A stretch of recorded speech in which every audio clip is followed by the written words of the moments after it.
truth word. You don't need a halo to know where to go. Unite and fight, and it's the best for sure.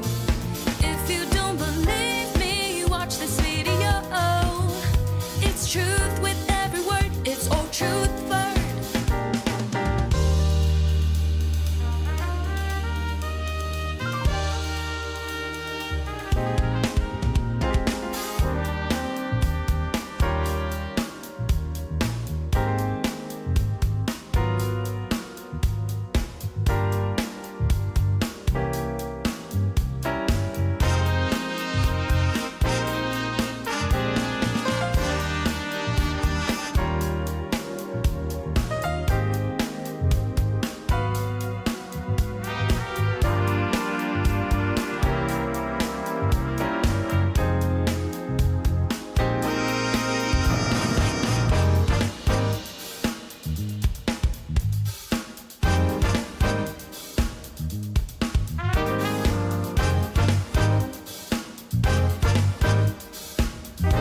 need a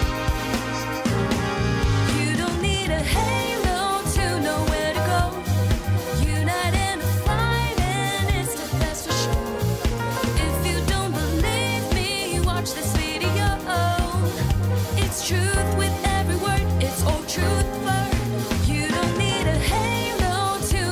to go. Unite and fight, and it's the best for sure. If you don't believe me, watch this video.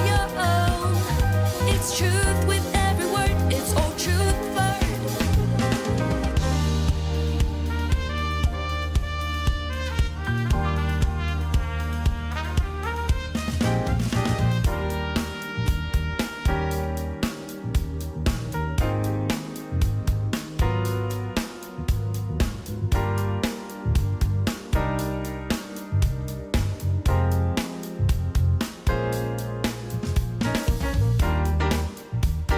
Unite and fight, and it's the best for sure. If you don't believe me, watch this video. It's truth with every word. It's Old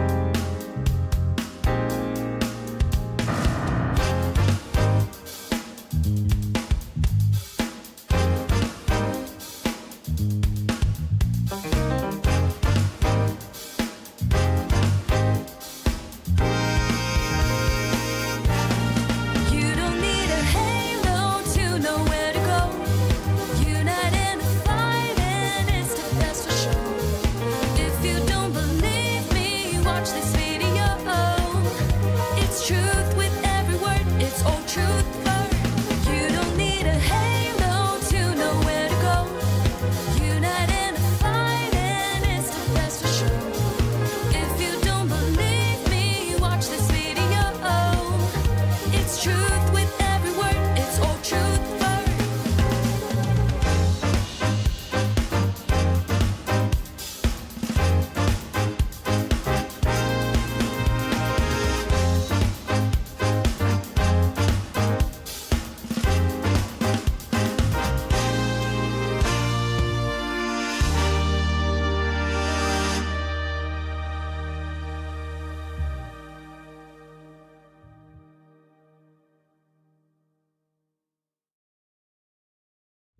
Hello and welcome back to Old Trafford, the home of honestly biased sports content. How are we doing, folks?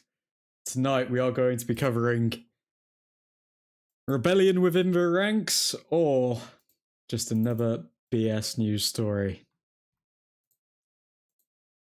How are we all doing? I'll be with you in 1 second. Just need to get some of the graphics up. Here we go.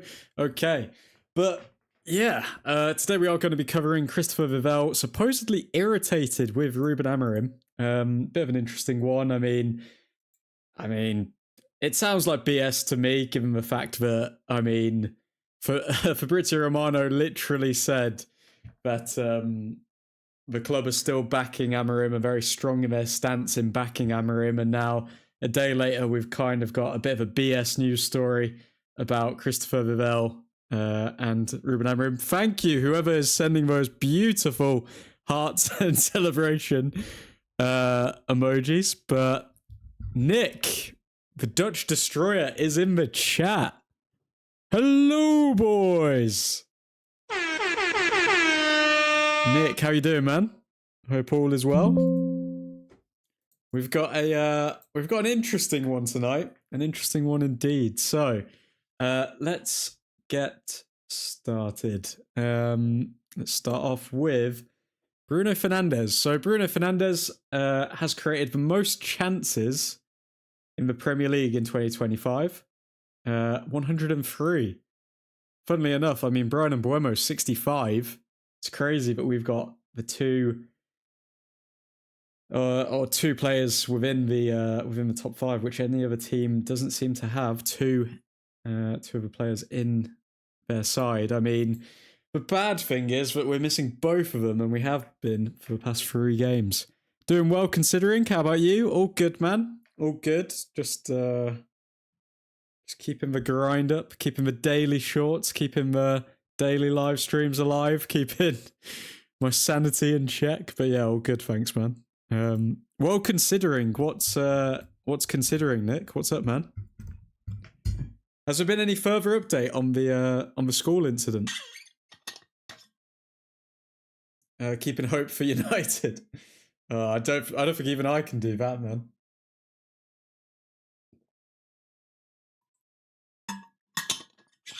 No, keeping hope for United.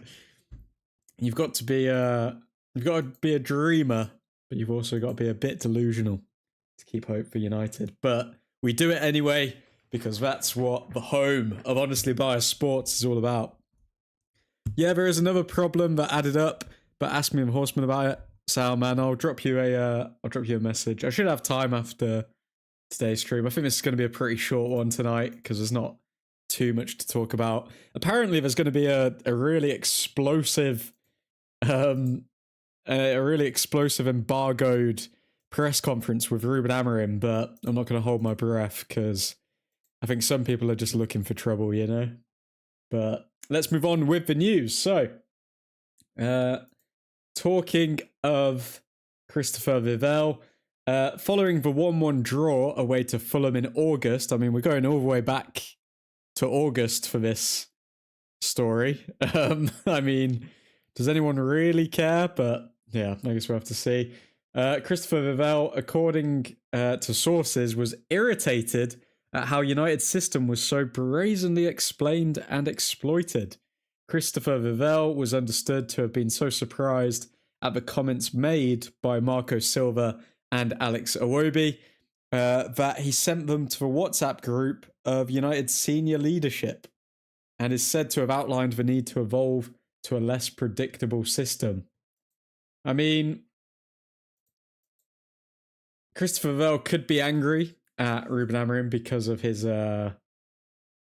comments here, suggesting that, oh, okay, maybe we need to adapt the system, but we have now adapted the system, so I don't know why. I don't know why this has come up now, since this was like, I don't know, what, like 5 months ago? Who realistically cares if Christopher Vivell thought, oh, okay, well, the system needs to be changed? And also, against Fulham, wasn't that like the second game of the season? Let's see Man United's matches, because this is insane. They're bringing up a story from, I'm pretty sure it was the second game of the season. Yeah, second game of the season. So, I mean, it blows my mind that they're bringing up quotes from Christopher Vivell from the second week of the season in a hope to use this against Ruben Amorim. I mean, that's insane to me, if I'm being honest. But they'll use anything, won't they? So, yeah, Nathan Salt, I mean, he's not a top tier journalist, I'd say. And given the fact Fabrizio did report yesterday that United are firm in their belief that Ruben Amorim will be a success, I think that this is BS, if I'm being honest with you. I think it probably did happen. Maybe he brought it up, but to say that he was irritated, maybe he was just frustrated rather than irritated. But yeah, I think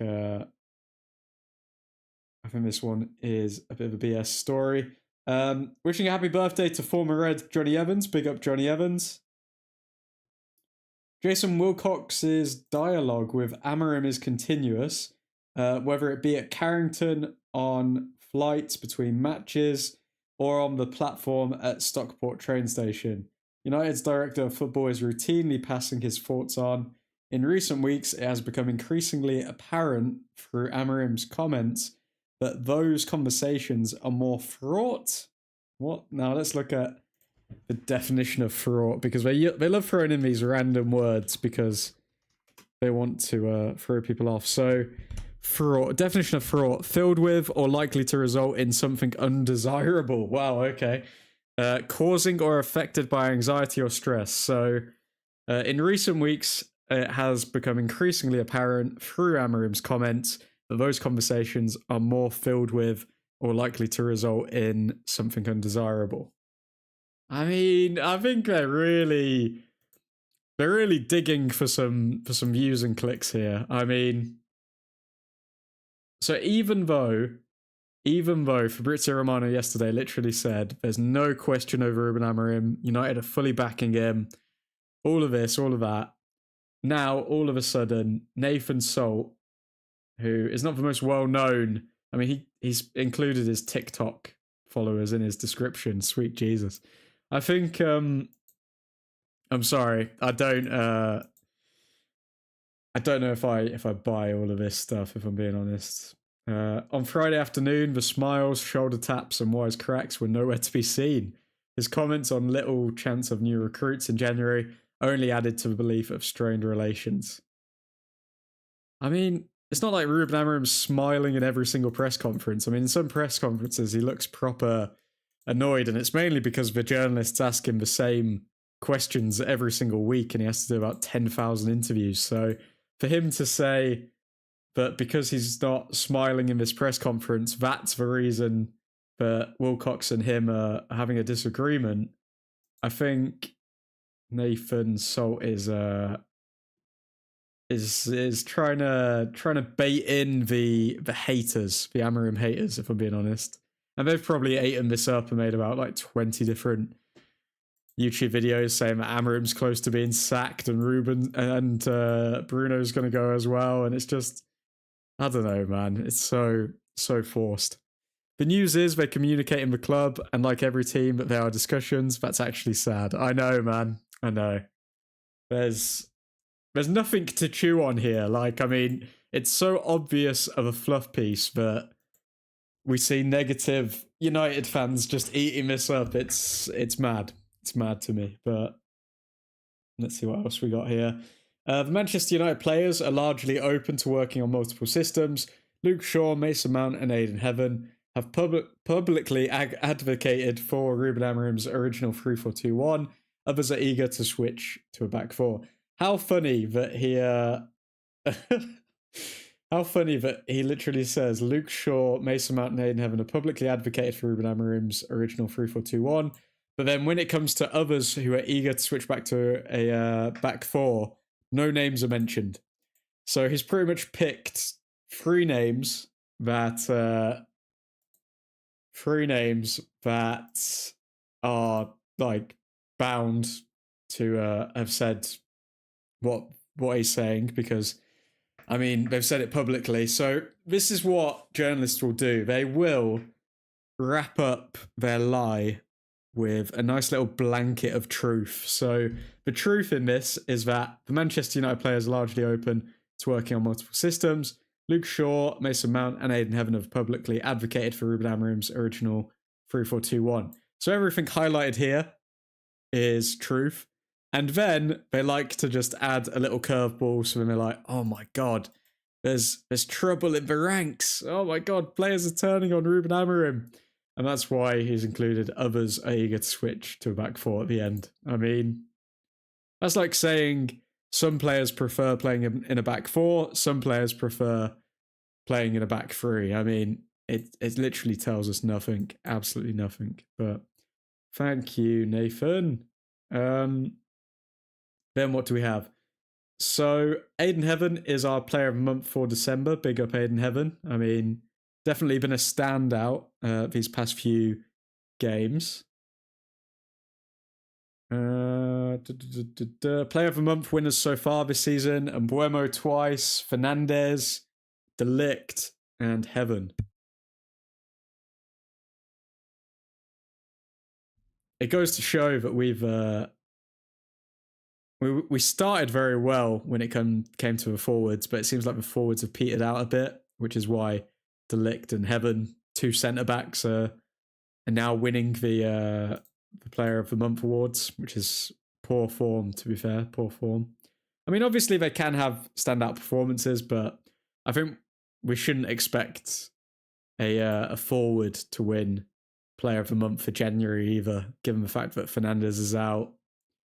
I think it's going to be another centre back. Greetings, truth audience. Matty Joe's in the chat. How we doing, Matty? Also, just on some more transfer news. So, short-term options such as Ruben Neves are not currently being entertained. Long-term targets have been identified, with the club ready to move for a big-name midfielder in the summer. So, just to give you the lowdown, guys, a lot of fans online are losing their heads right now at the fact that we may not sign anyone in a long time. We might not sign anyone until the summer transfer window. Now, the thing is, if it means that we don't sign any duds that we're tied to for the next 2-3 years, I'm happy to wait. I am happy to wait for... Oh, wow, wait a sec. Mali advance to the quarterfinals and eliminate Tunisia from the AFCON. Haven't really been keeping up with it, guys, but I mean, for those interested, Mali have gone through and eliminated Tunisia. Big up, Mali. But Mali and me. But guys, yeah, fans online are losing their heads because they're like, oh my God, we need to sign people in January. And I hear that, but if no players leave in Jan, then there's no reason for us to sign anyone, is there? I mean, we could do with a second striker, but Mateta is still in contract for 1.5 years. I mean, he may go for even less in the summer, and then we've got a backup striker for Šeško. I'd take Mateta and Šeško as our backup strikers. I'd be happy with that. He is Premier League proven, Mateta, so that would also line up with the type of players that INEOS have been going for. But yeah, I think these people online, these other fans who are saying that we need to sign someone to survive, I don't think we do. I mean, Chelsea are in disarray. They've just signed Rosenberg, or whatever his name is, as the manager, and got rid of Maresca because he was flirting with Man City. So I think we're actually in a decent position going into the rest of the season. What else do we have? So Daniel Fark on facing Man United. There is less time to recover, but it is a home game and at Ellen Road, we have a chance to fulfill the dreams of our supporters. Well, those dreams are going to be crushed, I'm afraid, Mr. Fark. All is well, enjoying these last days off from work. You got to enjoy them while they come, man. You got to enjoy them while they come. Harry Mass. So, guys, I mean, again, Harry Mass is another player that certain areas of the fan base seem to be hyping up quite a lot. I mean, at the end of the day, he's won Player of the Month award twice for Sheffield Wednesday. And the reason why I take this with a pinch of salt, and why I don't really celebrate it, because I mean it doesn't help United in any way really, is the fact that if we look at the Championship, which I will look at now, if we look at the table, Sheffield Wednesday are last. And how many points do they have? They've got -7 points. They've won 1 game all season and drawn 8 and lost 15. So, I mean, what does this tell us? Does this tell us anything major? Does it tell us anything major that Harry Mass has won Player of the Month award at one of the worst teams in the championship. No, literally the worst team in the championship. So, I mean, it's like, I don't know. I think he's got talent, and that's why he's won these awards. But to say that like he's doing something amazing by being the best player in the worst team in the championship, I don't think that's the biggest flex to be going around with, personally. Some may call that negative, but to me, I just don't think it's that impressive. But again, he will be another player that is overly praised and probably used to beat Amorim's head with. What else do we have here? So, Manchester United's Player of the Month award winners for 2025. January, Ahmad. Feb, Bruno. March, Bruno. April, Bruno. May, Bruno.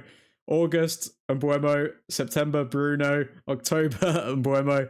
November, De Ligt. And December, Aiden Heavens. So, I mean, that is insane. That is insane. So, Bruno Fernandes has won 1, 2, 3, 4, 5, 6.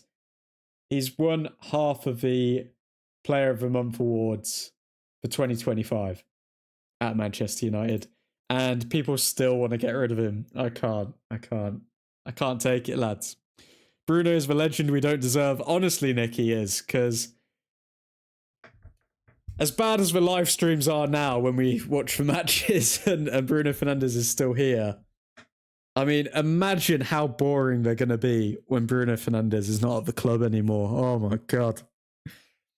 Oh, my God. People want Manchester United to go in disarray. They honestly do. I cannot get my head around the people that want Bruno Fernandes to leave when he's won half the Player of the Month awards. That is insane. I think it's over half, actually. I think my maths is wrong. Wait, 1, 2, 3, 4, 5. I think it's over. So 1, 2, 3, 4, 5. Have they missed out a month? Or is my maths not adding up? Sorry, guys. Mental arithmetic's getting the best of me. I need to do this for my own sanity. Oh, okay. It's because I'm an idiot. It's because we don't play in the summer. Oh, my God. Okay, yeah. He's won over half, which is insanity. Or just about half. I see no other leader in the squad. Yep. I mean, we've got youth players that could maybe grow into leaders. I mean, actually, Matty, I'll also say one player. Martinez. Lissandro Martinez. I think he is the only one who has the leadership qualities that Bruno has. But even him, I mean, he's kind of injury prone. We can't always rely on him. Yeah, no games for summer break. Thank you, Nick. Sorry, slow admin moment there. Martinez or De Ligt could do it, and I'd rather have Martinez. Yeah, I think De Ligt could do it, but I don't know. I still don't think. I feel like to be a Manchester United captain, you have to be not only like really good in your position, but you also have to be brave and take risks to be a United captain. And I think Martinez takes risks with his long balls. He's got that bit of creativity. Fernandes has that bit of creativity. De Ligt, I think sometimes he plays it a bit too safe. Like, I want to see him do something mad. I want to see him like run up the pitch, or I want to see him just do something crazy. Let's go back to Captain Maguire. Amen. Woo! We all agree Maguire should be captain, right, guys? Come on. Come on. Watch out, or it will be Delo. Oh, anyone but Delo. I'll take De Ligt over Delo. And yeah, just more reports over Manuel Ugarte being one of Galatasaray's top targets, with the club seeking a loan deal that would see them cover his full net salary. So yeah, I mean, Ugarte to Galatasaray, who says no? I think we are probably going to keep him now, given the fact of how weak our midfield has been. And also, I just don't think that we're going to go for any temporary options in midfield in Jan. I don't think we're going to loan anyone or anything like that. So I think unless we can get Baleba, which you'll see in a second why we can't get Baleba, I think we're going to have to stick with Ugarte until the summer. And I think then he will go to Galatasaray. Also, Kobe Mainu, I mean, guys, if you were here for the stream last night, you would have heard me say that, I mean, Amorim's come out in the press conference stating that no one's come to him to say that he wants to say that they want to leave Manchester United. So no player has come to Ruben Amorim saying, yeah, I want to go on loan, or I want to stay, or I want to go on loan, or I want to leave permanently. But that's like completely opposite to all the reports we're hearing about Kobe Mainu wanting to go on loan. So I find it strange. I don't know if Kobe's just like hinting that he wants to go on loan to the management of Manchester United instead of saying it, but Amorim says that no one's come to him about it, so very interesting. Now, Rasmus Højlund, as you guys will know, I wasn't a big fan of Rasmus Højlund when he was here at Manchester United, but now he's given me a reason to dislike him even more. So, Rasmus Højlund, on his time at Man United, I learned a lot from my years in Manchester. I played lots of games for one of the biggest clubs ever, with a lot of pressure. You could argue I probably needed a year more.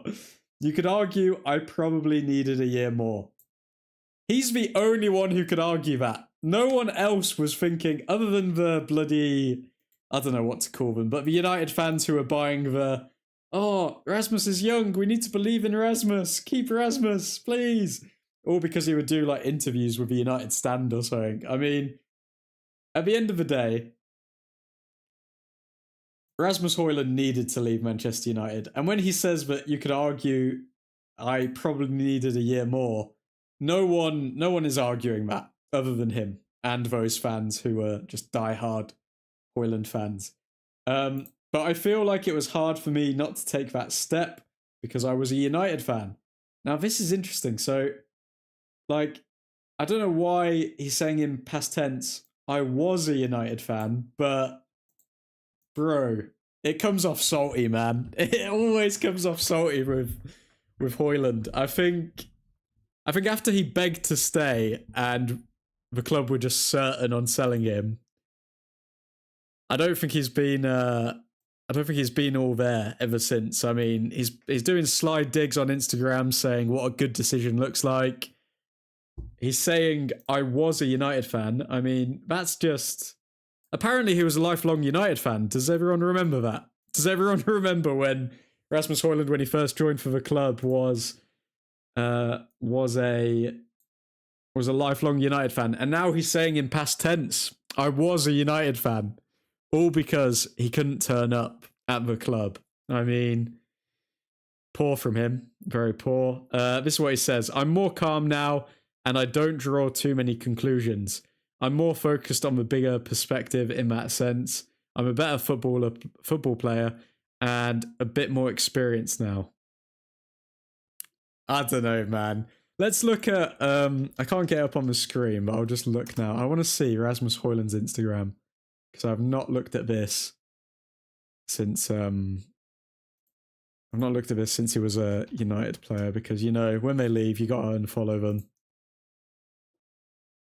So let's see his Instagram captions.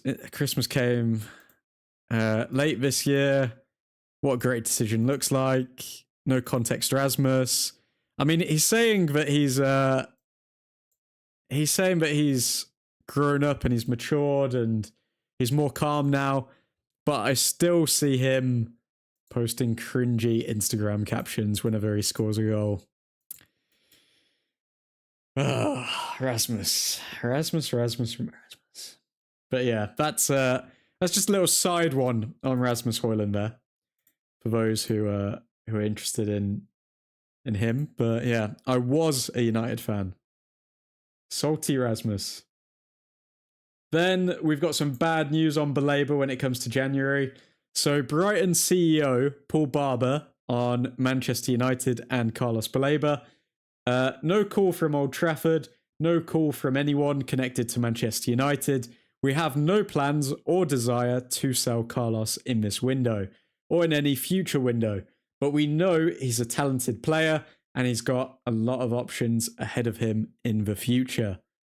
For us right now, he's an important player in the second half of the season, and we're looking forward to getting him back from AFCON. So yeah, looks like we're not going to be signing Baleba in Jan. I didn't think there was much chance that we would anyway, but some fans were pushing it that we would. I think it's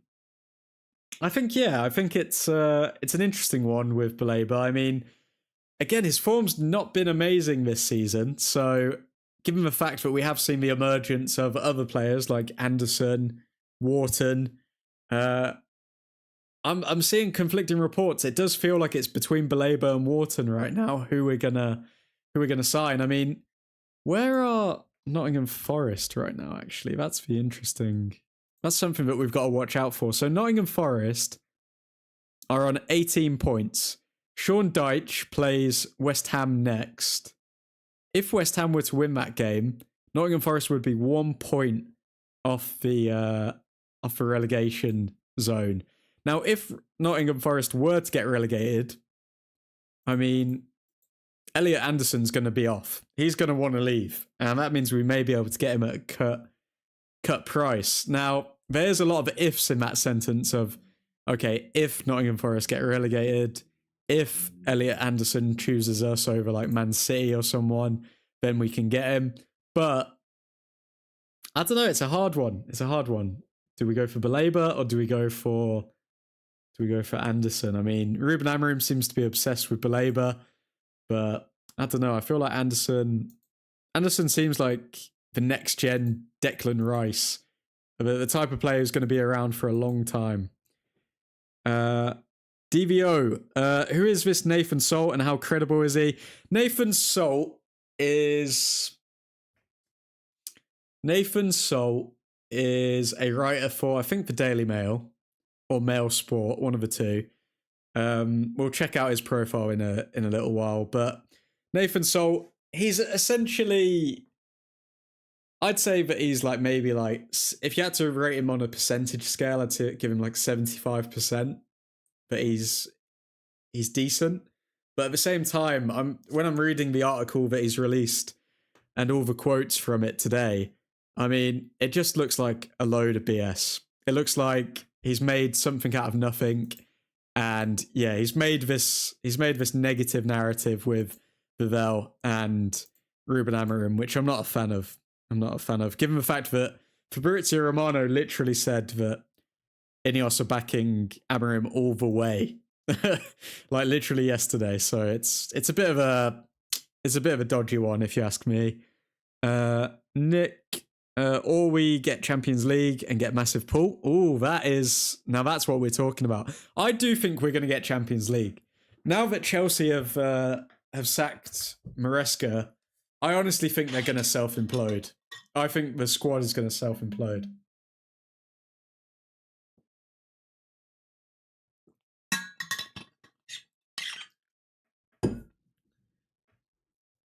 And stop being allergic for that top four, hopefully, man.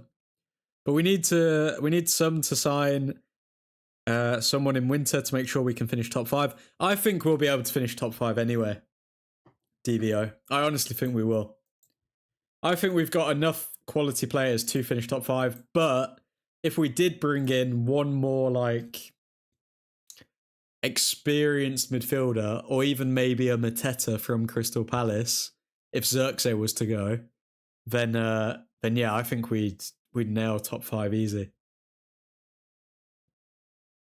And Hector Bellerin. I mean, that's a blast from the past, Hector Bellerin. I mean, former Arsenal player who scored an amazing goal against Bayern Munich. Speaks about his time playing under Ruben Amorim at Sporting. Football-wise, my time in Portugal was tough, but I learned key lessons. I found a great coach in Amorim, who for me is part of a new school of coaches. He was very good at the simple side of the game, and I loved his ideas as a coach. It was really good to learn from him. Even though it was just a few months, I picked up so many concepts that I've taken with me to this day. So yeah, high praise from Hector Bellerin for Ruben Amorim. I mean, Hector Bellerin, not the elite of the elite when it comes to players, but you gotta factor it in. You gotta factor it in. I mean, players obviously respect Ruben Amorim a lot.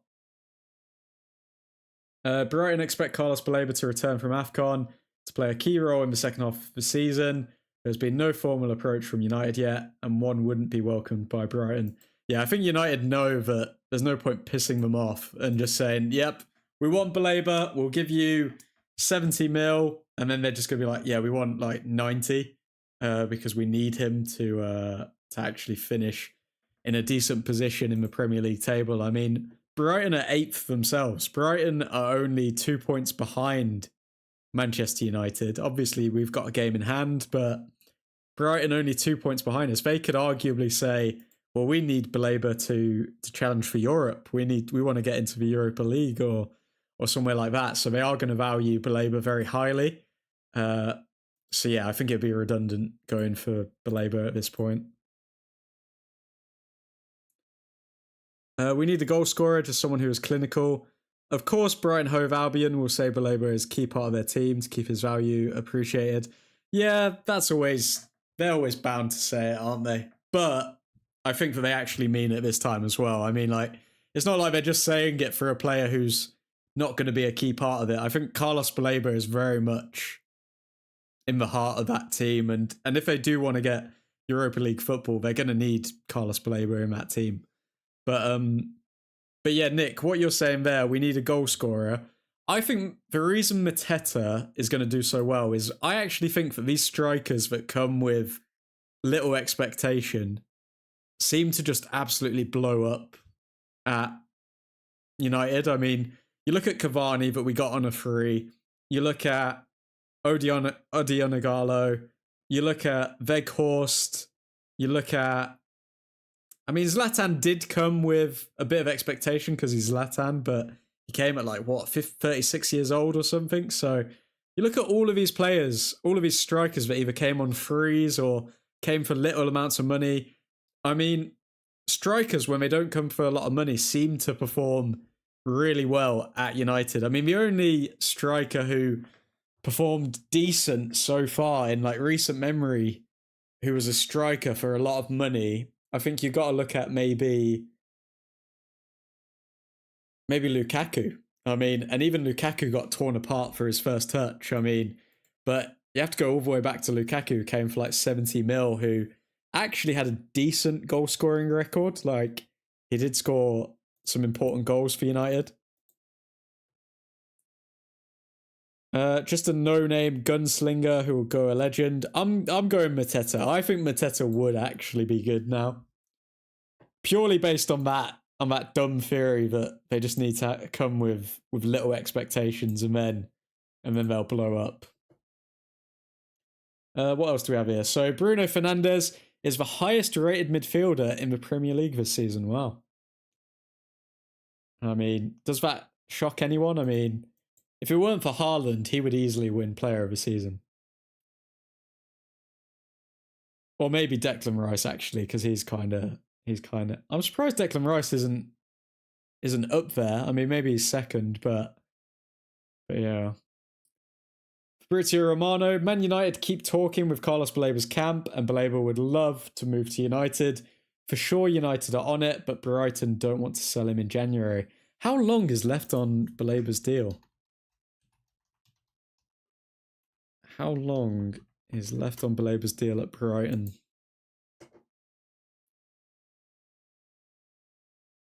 So his contract expires in 2028. Option for a further year. So he's got 2 years left on his contract. I'm saying 70 mil. We bring in Baleba for 70 mil in the summer. I can see that happening. I think even with players being sold and players going on loan, we wouldn't be able to buy him in Jan. I think that Brighton would ask for like 90 mil, which would just be crazy. Whereas I think we can get him for around 70, 75 in the summer. I feel after Zlatan, we didn't have a decent striker who performed well and was available for most games. I think Lukaku. I mean, Lukaku was all right. He was decent. I mean, he'd get you like 15 goals a season, wouldn't he? Or am I romanticizing what Lukaku did for United? Let's see. Am I romanticizing what he did? I mean, Lukaku's transfer value at the moment is 15 million euros. That is insane. He has literally just fallen off of a cliff, hasn't he? Let's go stats by club. Let's see what Lukaku's stats were. So for Manchester United, played 96 games, scored 42 goals, got 12 assists. I mean, that's not bad. That is definitely not a bad result or not a bad return. I mean, that's pretty much a goal every other game. I mean, yeah. Nah, that is decent. That is very decent for Lukaku. It's just a shame, isn't it? It is just a shame that about his first touch and the fact that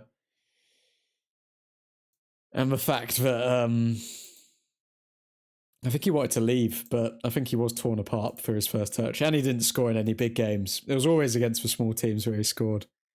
So no Ronaldo second spell. That's season 21-22. Cavani came after Lukaku. I mean, yeah, I think I'm not going to lie, DVO.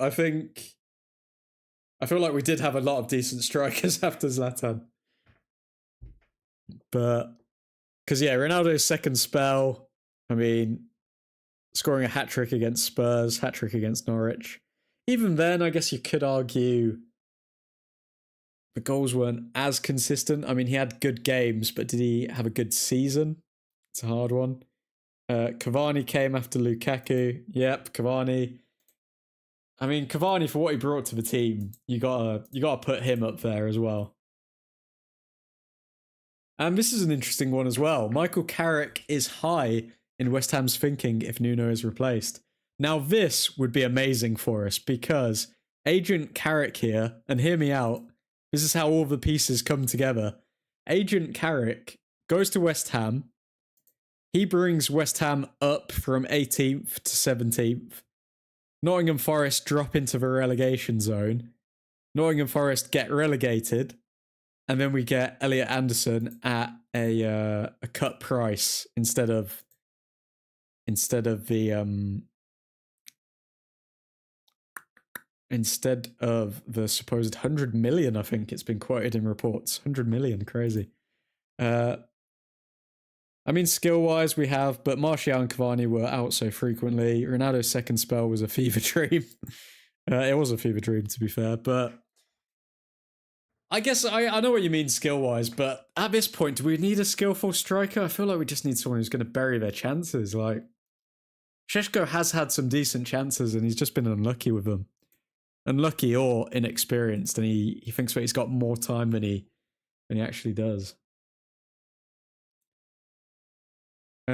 Andy Mitten on the January transfer window. As I see it at the start of January, and the situation could be different at the end of January, there's unlikely to be a lot of movement. I think that depends on if good opportunities come apparent. If good opportunities come up, then best believe Xerxes is going to get sold. 100%. Andy Mitten on if United still want to sign a defender in the summer. 3 months ago, I was told that United wanted to sign a central defender. That's changed. Things change all the time. United will see how Aiden Heaven does and if he establishes himself. There's less of a need to sign a defender. There's been no talks with Harry Maguire for a new contract. I think the injuries might have prevented Harry Maguire from getting that new contract because are we going to keep an experienced centre-back who's not won anything major at the club? On crazy wages, probably like 100, 120k to keep Maguire, maybe. I don't know. I feel like Harry Maguire. I wonder where Harry Maguire is going to end up. I wonder who his next club will be after Manchester United. Just a Haaland type, no great goals, but just 30 tap-ins if they can. who is like that though? I mean, like, there's not that many elite strikers anymore. It feels like a lot of the strikers nowadays are like winger turned strikers. I think we are trying not trusting Barada. He's from Citigroup, and if he is half decent, we could be signing someone on the down low. The problem is Barada's not really in charge of that side of things. Like, he's more in charge of the commercial things.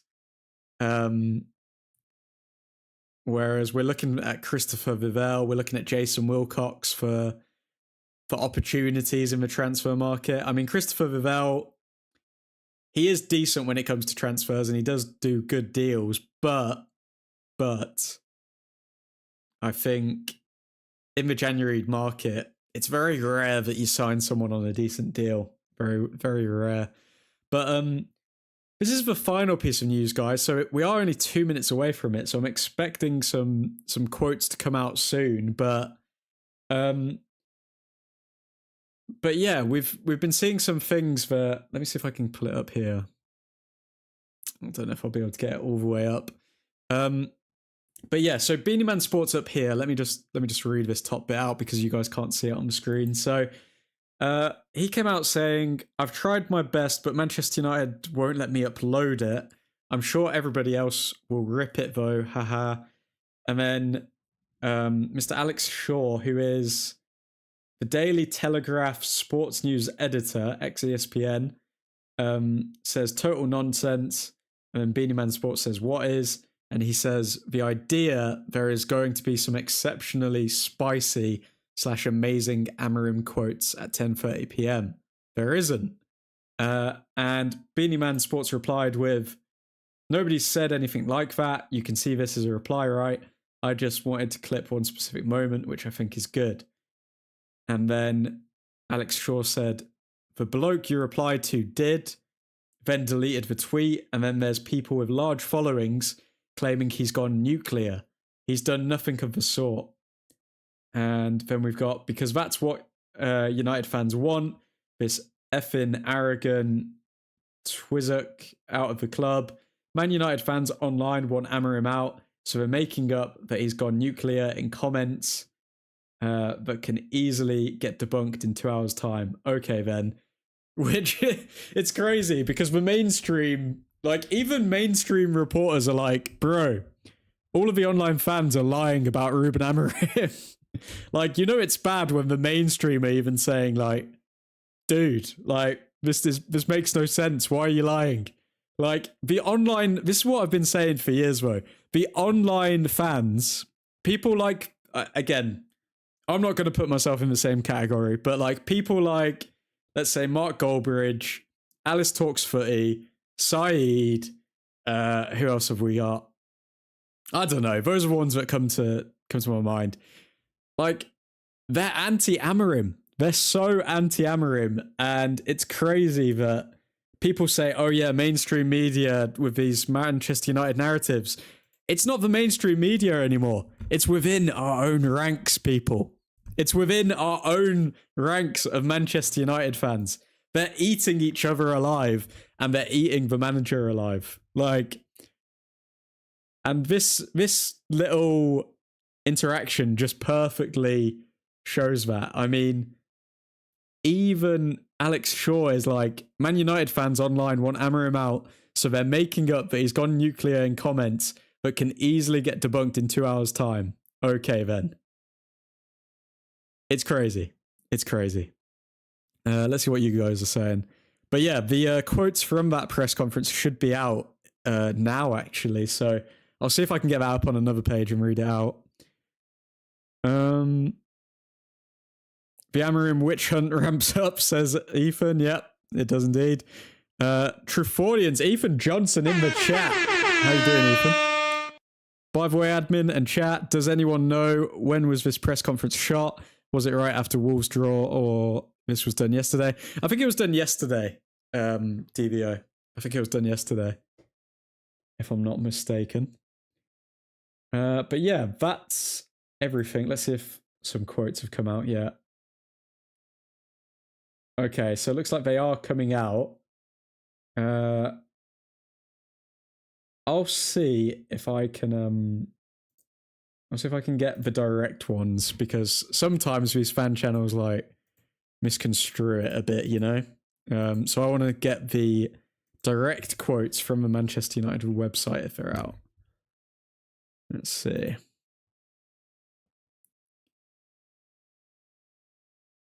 Oh, they're still not out on the Manchester United website. Are we going to have to rely on... Are we going to have to rely on the accounts? Okay, I think we will. Let's rely on the accounts. I'm going to go with United Report. Let's see what they've said. So, Amorim, when asked why he didn't realise sooner that the 3-4-3 wasn't working, I don't want to talk about that. I mean, bro, guys, let's see if you guys can work it out. Let's see if you guys can work it out. Why is Amorim not going to answer this question? So, Amorim, when asked why he didn't release... Oh, BBC. So is the press conference on the BBC website? Let's see. Sorry, guys, I'm getting distracted here, but I want to... Okay, I want to see all of these quotes. Oh, it's too long on the BBC website. They don't lay it out easy enough. Okay, but guys, let's see if we can work out why Ruben Amorim doesn't want to talk about this. So, Amorim, when asked why he didn't realise sooner that the 3-4-3 wasn't working, I don't want to talk about that. So, he's never said that the 3-4-3 isn't working. The 3-4-3, like, when we had our best players, we had one of the best attacks in the league. So, to say it's just not been working when, against the big sides, we've got results against, like, Liverpool, we've got results against... Like, our record in the big matches this season has been good. Liverpool, Tottenham, we were in a winning position. Liverpool, Chelsea. Like, I still just don't understand why everyone's so negative towards Amorim, man. We're fifth. Like, we're pretty much odds on for fifth. Chelsea are self-destructing, and it feels like United fans want us to self-destruct as well. I don't get it. I'm disgusted by Amorim nonsense. If he was named Ronald Anderson with a British passport, things would be fine. But bro, Ethan, it's not even the English media. Like, it's... Well, in a way it kind of is, but it's also online United fans who are fueling the media, if anything. Let me see if I can get this big screen. Okay, so I don't know if we can play it, so let's mute this. And then let's just go through quote by quote. So, Ruben, you said recently with regard to changing your system, you are now starting to understand to play your 3-4-3. You'd have to, like, in essence, have a lot of top players. You're now starting to understand... Wait, let's go back on that. You're now starting to understand that's not possible. May I ask why you didn't realise that when you first came into the club? Oh my god, come on. Like, he's saying that with the players missing from AFCON and injuries and everything like that, that is why we can't play a 3-4-3. He's not saying that, oh, okay, he's ditching the 3-4-3 completely. It's insane, man. That's what Amorim says. Or can you clarify what you meant exactly, please? I don't want to talk about that. I just focus on the Leeds game. Good on you, Amorim. That's interesting. It's not like you not to want to talk about it. Yeah. Do you regret saying it? Maybe... Do you regret saying it? Maybe is that why? No, but I don't want to talk about that. I'm going to try one more time, looking at those comments. It seems a little bit mystifying why you would say that a year in. But you are only just realising that you wouldn't be able to get the top players. Has something changed with regard to budget or what you've been told, or did Jason Wilcox maybe talk to you about I don't want to talk about that, but you are very smart.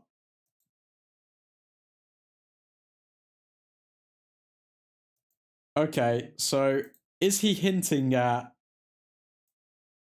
Jason Wilcox have spoken to him? Because the reporter is now... He's either hinting at Jason Wilcox and the top people at United have spoken to him, or he's saying that the reporter's very smart because he's trying to frame it in a way of creating more conflict. And I think it's the second one. I think Amorim's calling him smart because he knows that the reporter is framing it in a way of like, oh, so by you not commenting now, are you saying that you've argued with your managers? And then he's just saying, I don't want to comment on anything. So has something changed with regard to budget, what you've been told, or did Jason Wilcox maybe talk to you about? I don't want to talk about that, but you're very smart. Yeah, I think people are going to make the most of this. But at the end of the day, I think what we're seeing here is we're seeing Amorim just saying, I don't want to talk about this. And the reporter, to try and get a clip, has framed it in a way of like, oh, okay, so you're saying that you're upset with Jason Wilcox. Is that what you're saying? And he's like, I don't want to talk about it. Okay, let's see what other quotes came out. Amorim on whether he considers Dominic Calvert-Lewin this summer. No, we have our targets and we are trying to get them. That's such a random question. That's such a direct question. What? Amorim just doesn't want to be there. That's all I'm getting. Yep. What a wasted question in a press conference of, are you considering this specific player? Like, what? Amorim on if he expects any players that leave this month to be replaced. Guys, we spoke about that. If you look at our squad, I think it's impossible for someone to leave, but they need to talk with Jace. So Jason Wilcox. I have the feeling if we have to play a perfect 3-4-3, we need to spend a lot of money and we need time, he said. I'm starting to understand that is not going to happen, so maybe I have to do that. That's a quote from ages ago. Amorim, when asked why he did not know the position around recruitment when he joined the club, I don't want to talk about that. Again, like, they're just trying to shit stir some stuff between him and the management, and he's just like, I don't want to talk about that. Like, ask me about the game. Amorim asked if something had changed in relation to the transfer budget. I don't want to talk about that. Like, people are saying that Amorim's gone crazy. All he's done is saying, like, this is a pre-match press conference for Leeds. Why do you keep asking me about, like, the transfer budget and stuff like that? Very interesting. Amorim on if he should have taken more risks in games. The first thing you spoke about, we are creating and scoring more than most of the teams. That is a point. Then I understand the team better than anyone. Sometimes you have the supporters on your decisions, sometimes you do what you think, and sometimes it's hard for them to understand. But I know. When I look at the pitch, I can see which player is tired, which player is struggling one-on-one, and I just try to protect the team. Which is a very fair enough answer, I'd say. Real spicy quotes here. Silence is golden. Again, people are like just going to blow this up. He refuses to answer the question. He's being silenced by Jason Wilcox. Or he just can't be asked to answer the same question that he gets asked every single press conference. Come on. Come on. This is painful. Let's not play that, otherwise we'll get copyrighted. Amorim asked if something had changed in relation to the transfer budget. Again, don't want to talk about it. Amorim, when asked why he did not know the position. Okay. Man, they are really making the most of this, aren't they? So this is the whole exchange. Reporter, when Amorim snubs his question about formations, that's interesting. It's not like you've not wanted to talk about it. Yeah. Do you regret saying it maybe? No, but I don't want to talk about that. I'm going to try one more time. looking at those comments, it's a little bit mystifying why you would say that a year in, but you only just realised. Has something changed with regards to the budget or what you've been told? Or did Jason Wilcox maybe speak to you? I don't want to talk about that, but you're very smart, so... I mean, for me, guys, all he's saying is, like, you're smart with how you framed the question because you're looking for drama. No, it's not anything that's happened. There's nothing there. He just doesn't want to answer a stupid question. That's all I can see. I want him to show up at one point with a tape recorder which just plays, no comment, don't want to talk about it. Manu will get his chance, thank you. That would be so, like, Jose Mourinho if he did that. That would be so Jose Mourinho. These reporters are turning Ruben Amorim into Jose Mourinho, I swear.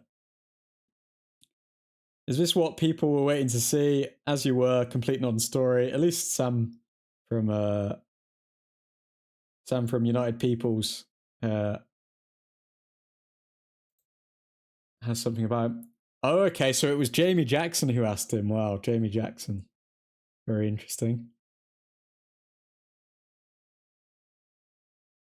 I can't believe that is what everyone's been raving about. Literally, he's just like, I don't want to talk about that. I'm just focused on the Leeds game. Ask me about Leeds. And then he just can't help himself. Folks, if you are new to the channel, please be subscribing. We do go live every single evening covering the latest Manchester United news and debunking all of this absolute BS, because for the people who are saying that Amorim's gone nuclear, all he's done is saying, I don't want to talk about the transfer market. I answered all these questions in the last press conference, and he's just been asked the same questions over and over again. Okay, I think we've got some more here. What else have we got? Amorim, I think there is one team, Arsenal, that has scored more than us. We create a lot. We have more shots than anyone. So if you have something here completely different to last season, it's the way we attack. We need to improve the way we defend. Yep. True. Amorim, if patchy form can be attributed to a lack of squad depth. I don't want to talk about that because it sounds like an excuse. It was bad luck to lose Ahmad, Brian, and Bruno.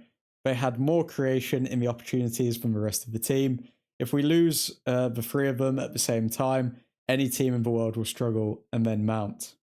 Yeah, which again is true. I mean, he's not lying, is he? Amorim needs an OBS with no comment button. No, he does. He does indeed. I mean, guys, they are trying as hard as they can. They are trying as hard as they can to dig up some dirt on Ruben Amorim, but they're failing at every given opportunity. I mean, what is this? What is this? I mean, are these reporters even United fans? Because, like, if they're not, why are they trying to sabotage? Why are they trying to sabotage the manager? I don't get it. I will pay for that button. He honestly needs it at this point.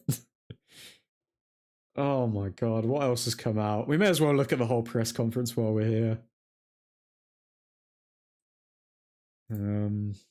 What else? That's what Beth is saying. I felt for Amorim in this presser. He looks so broken compared to his earlier interviews. Am I looking at it wrong, or has he essentially insinuated he's been told to change his formation and they won't be investing in player-specific profiles for his system? How have you taken all of this, Beth? How has someone taken all of this from Amorim just saying, I don't want to talk about that. I don't want to talk about that. You're very smart how you're framing it, Mr. Journalist Man, to try and cause some drama. But I don't want to talk about that. I want to focus on Leeds. But instead, nope. What he said is that his hands are tied. He's been asked to change his formation. They won't be investing in player-specific profiles. And he looks absolutely broken. Oh my god. What is this? What is this? Guys, I should do this more often where like the press conference, like reacting to the press conference as soon as it comes out, because you can see so many BS narratives being spun from this shiz, man. Oh, okay, what else has Amorim come out with? Amorim on whether he thinks he should have taken or should take more risks at home. I think I read that one out about him knowing the players best. Yeah, that's the same that we've read already. Amorim on the absences of Ahmad and Buemo and Bruno. Just focusing on the three guys, we have all the data. You have all the data. These guys create most of the chances for us. If you lose not one, but all three at the same time, of course you're going to struggle. And then if you put set pieces into that, who takes them? Ahmad, Brian, and Bruno. It's getting closer to have these three players, but it's important to understand why we struggled in the last three games in terms of creation and quality. Which, again, anyone with an ounce of critical thinking would say, yes, as a team, we are going to struggle when we lose our best three players. And yes, when we've got an average age of 20 on the bench, we are going to struggle, aren't we? I mean, guys, I'm sorry for those tuning in. I'm sorry to waste your time. There is no bombshell interview from Amorim. It's just him saying to a bunch of reporters, or not a bunch of reporters, one reporter who kept saying or trying to insinuate that Amorim wasn't talking because because Jason Wilcox has tied his hands behind his back and all of this nonsense. He was just saying he doesn't want to talk about transfers. That's it. And he didn't want to talk about why he changed his system. Like, he said it in so many interviews and so many press conferences, but he's changed his system because his best players are out. So to increase the likelihood of us actually winning matches, he's had to be flexible. That's it. I mean, I'm almost certain that when all the players come back, we will go to a back three in certain games. Like, Amorim's flexible. What's wrong with that? What is wrong with having a manager who's flexible with his system? I don't see it. But yeah, what else? I think there's one team that has scored more goals than us. We create a lot. Yep. Let me know what you guys think in the chat. Subscribe if you are new to the channel. We do go live every single night covering the latest Manchester United news. But let me know what you guys think in the chat. Are they blowing this up more than usual? Is this a complete waste of time? I was promised a spicy, almost midnight interview from Ruben Amorim, and what have we got instead? We've got him saying, I just want to talk about Leeds. Why do you keep asking me the same questions every single press conference? I mean, it's getting painful at this point, folks. It's getting painful. Oh, sweet Jesus. I will pay for that button. He honestly needs it at this point. Yes, we can add a few different sound cards to it. No comment. Far. What? Etc. Yeah, this turned out to be a nothing burger. Waste of time, in my opinion. BS and rumours. I mean, and yeah, I'm just waiting. I'm sure. Because we've already seen Beth do it. We've already seen Beth, like, obviously try and frame it as poor Amorim. INEOS have turned on Amorim. Like, am I looking at it wrong? Or has he essentially insinuated he's been told to change his formation and they won't be investing in player-specific profiles for his system? Like, oh my God. I'm just waiting for all the others. Let's see all the other accounts that are just going to blow this up. Let's see. I know they're just waiting to do it.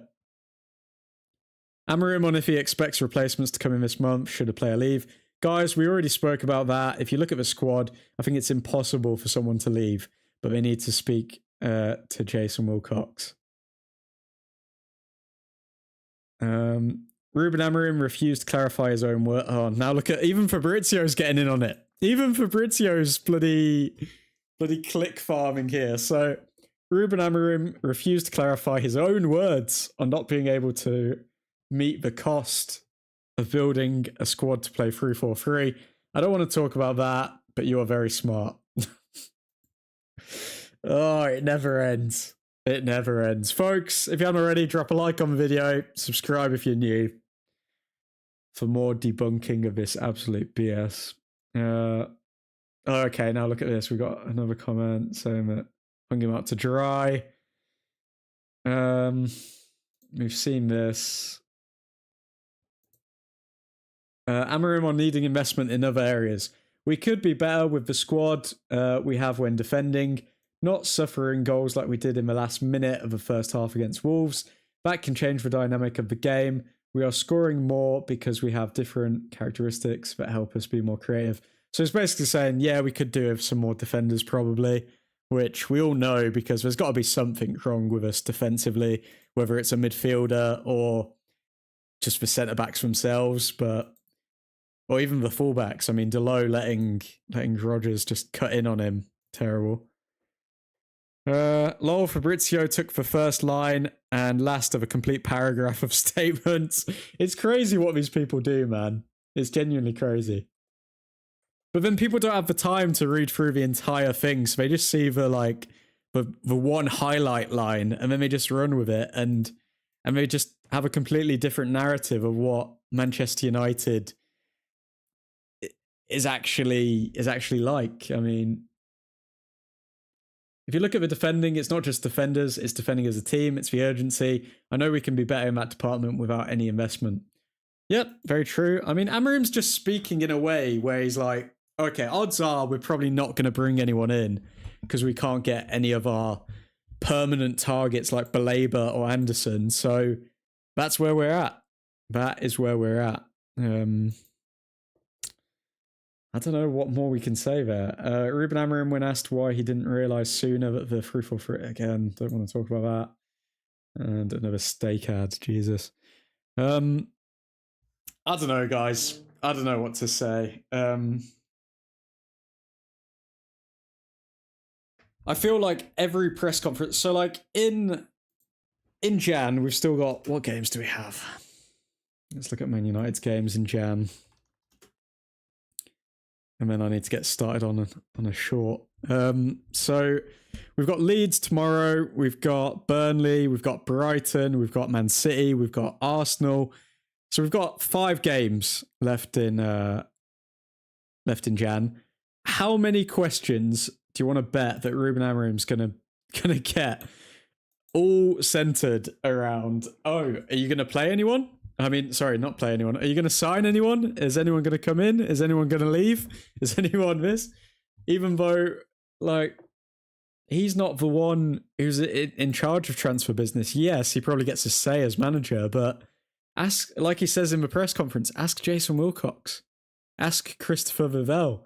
Ask all of them lot who are properly in charge of signing players. I mean, Ruben Amorim's been consistent throughout.